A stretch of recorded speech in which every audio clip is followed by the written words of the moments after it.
Ha ha ha ha ha! Hello, dear friends. I'm back with another economic update for you. Have you ever seen those old videos of Evel Knievel, the legendary stunt performer, taking his motorcycle and jumping over parts of the Grand Canyon? If he misjudged the speed of his motorcycle, the incline of the ramp, the distance of the jump, any slight miscalculation and the fall would certainly kill him. But he was an artist, and the variables he was working with were few. The only real secret ingredient to his success was courage. Now imagine Federal Reserve Chairman Jay Powell in that motorcycle. Wearing the American cape on his back, there is determination on his face. He revs up the engine, sending the interest rates up many hundreds of basis points. His motorcycle hits the inclined ramp at an incredible speed, crushing residential and commercial real estate, tightening credit, setting off layoffs in the tech industry.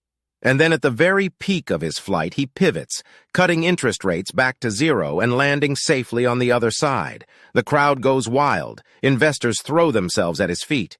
He has achieved soft landing. That's the fairy tale the stock market is feeding itself these days in a state of frenzied ecstasy. Sure, old Jay can do it. He can raise rates at historic rates for more than a year, and then when the economy goes into recession, he can quickly cut rates back to zero and all will be well. No need to look down to see how deep the canyon is. He can make the jump. This is a foolhardy assumption. The Federal Reserve Board and its chairman have made it clear multiple times that their priority right now is getting inflation back down to 2% by creating tightness in the labor market, which is Fed speak for, we want people to get laid off and stop spending. Unemployment is a lagging indicator, usually the last shoe to drop in a slowing economy, so the Fed is ignoring all the coincident indicators that show that the economy is slowing dramatically, and riding that motorcycle looking in the rearview mirror. Even as all the forward-looking indicators are flashing red, the Fed is still raising rates. After the humiliation of getting transitory inflation calls so wrong, they are determined to overcorrect on the other side. Jay Powell has made it clear that pain will be involved, which means no pivot to cutting rates is coming. Not unless things break so badly that the Fed is forced to abandon its inflation fight. It's incredible that this is the thesis the market is resting its hopes on, that the credit tightens so dramatically and things break so clearly, the Fed is forced to pivot on its policy stance.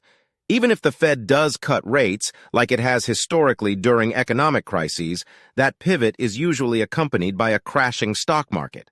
And low rates are no immediate panacea either. Just like high rates take anywhere between 12 to 18 months to show up in the economy, it's the same in converse when you're cutting rates.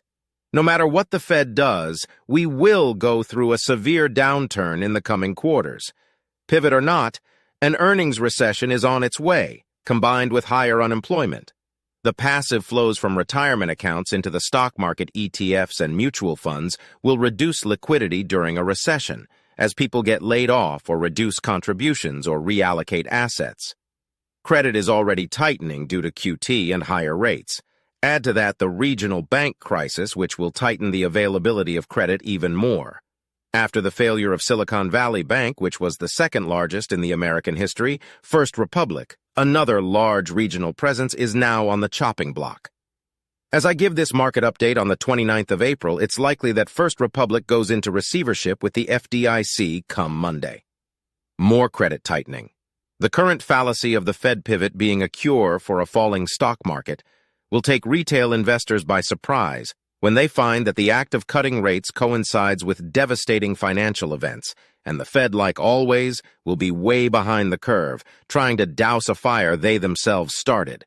To complete the motorcycle analogy, nobody knows how deep that canyon goes. Nobody. You're better off just clapping from the sidelines as the Fed's motorcycle vanishes into the dark abyss. Cheerio!